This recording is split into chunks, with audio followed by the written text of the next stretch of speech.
એટલે ત્રીજી ભક્તિ કઈ? સ્મરણમ, શ્રવણમ, કીર્તનમ, સ્મરણમ, અને ચોથું પાદ સેવનમ, સેવા કરવી. ચોથી ભક્તિ સેવા. કાંઈ ન થાય તો સેવા કરજો, બસ. બસ અમે સેવા કરીએ. કોની સેવા કરીએ? ઠાકોરજીની સેવા કરીએ, હરિની સેવા કરીએ, લોક કલ્યાણની સેવા કરીએ. લોકોનું કલ્યાણ કેમ થાય એવી સેવા કરીએ.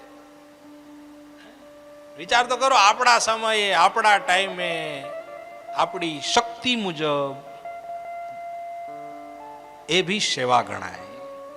આપણા ટાઈમે, આપણા સમયે. તમારી પાસે કલાકનો ટાઈમ છે તો કલાક સેવા કરો.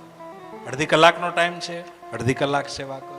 ક્યાંય કોઈ એવું શાસ્ત્રમાં નથી લખ્યું કે ભગવાને એમ લખ્યું હોય કે મારી પાસે 24 કલાક બેઠા રહ્યો, એવું લખ્યું નથી. પણ જ્યાં છો ત્યાં તમારી પ્રામાણિકતાથી જીવન જીવવામાં આવે ને તો એ તમારી સેવા જ છે. પ્રામાણિકતાથી જીવન જીવવામાં આવે એ પણ એક સેવા છે. એને કહેવાય પાદ સેવા.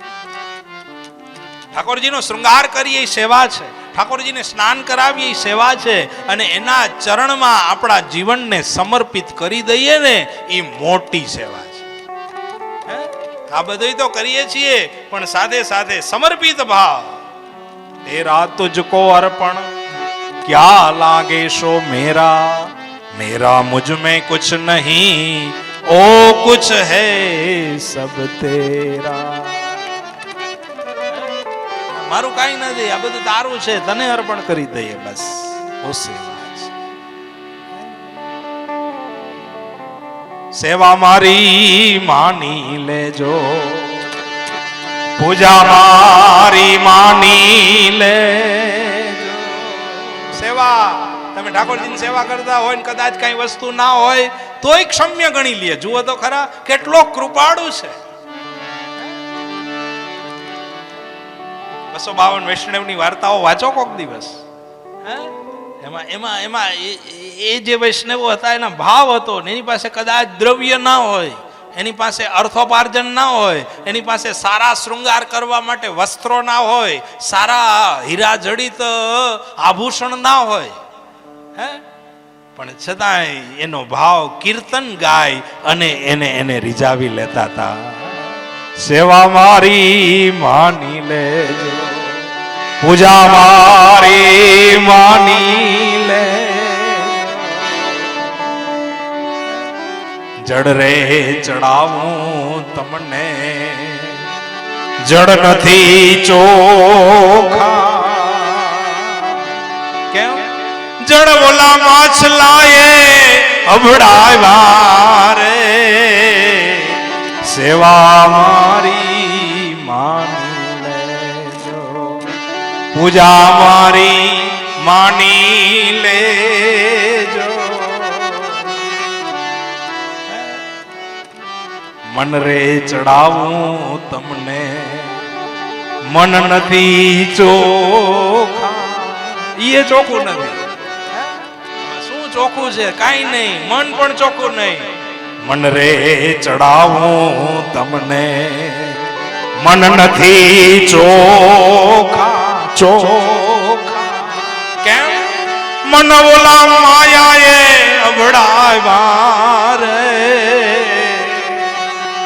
સેવા મારી માની લેજો, પૂજા મારી માની લેજો, સેવા મારી માની. પુત્રમ પુષ્પમ ફલમ તોયમ યો મે ભક્ત્યા પ્રણચ્છતિ. આ શ્લોકમાં બી તમારે ગીતમાં સમજાયું, શ્લોકમાં કાંઈ નથી. પુત્ર પત્ર છે, પુષ્પ છે, ફલ છે, તોયમ પાણી છે, બસ. પાદ સેવનમ, બસ. કોઈ પણ ભાવે સેવા કરવી, આ ચોથી ભક્તિ. અર્ચનમ, પાંચમી અર્ચનમ, અર્ચા કરીએ. કાંઈ ન હોય ને અર્ચન કરીએ. વંદનમ, કાંઈ ન હોય તો બે હાથ જોડીને ઉભા રહ્યો, બસ. નમસ્કાર. આ પણ ભક્તિ છે, છઠ્ઠી ભક્તિ. વંદનમ. બસ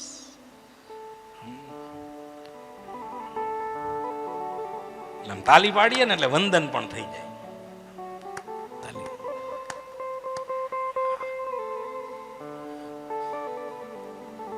વંદનમ. કરબદ્ધ પ્રાર્થના. સંસ્કૃતમાં લખ્યું છે કરબદ્ધ પ્રાર્થના. કરબદ્ધ એટલે કરને જોડીને પ્રાર્થના કરવી, એનું નામ કરબદ્ધ પ્રાર્થના. આ એક મુદ્રા છે, આ વંદનની મુદ્રા છે. વંદનની મુદ્રા છે ને પ્રભુને બહુ ગમે છે, એટલે વંદન. આનાથી શું થાય ખબર? આનાથી અહંકાર લુપ્ત થાય. આપણે આમ કોઈ સામે મળે ને આમ નથી કરતા જય શ્રી કૃષ્ણ, એ કોણ કરી શકે? આમ કોણ કરી શકે? અહંકાર ન હોય ઈ.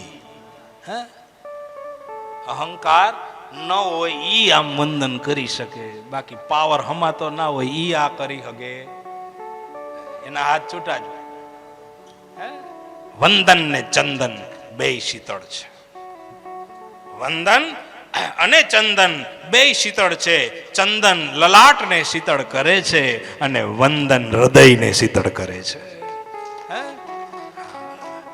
અંદર હૃદયને શીતળ કરે છે એટલે વંદન છે. ઈગો દૂર થઈ જાય આનાથી. ક્ષમ્યતામ પરમેશ્વરો, ક્ષમાની ભાવના છે વંદન.